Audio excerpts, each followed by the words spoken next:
ফাঁসি দিয়ে বাকিদের আড়াল করবার একটা চেষ্টা, এটা প্রথম দিন থেকেই শুরু হয়েছে। 9ই আগস্ট 1 মাসেরও বেশি হয়ে গেল,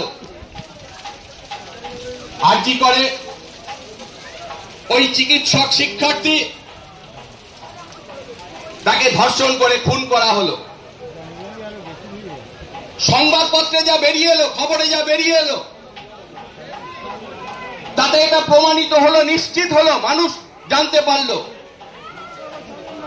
যে যেভাবে নৃশংসভাবে তাকে ধর্ষণ করে খুন করা হয়েছে, এ কখনো একজনের কাজ হতে পারে না।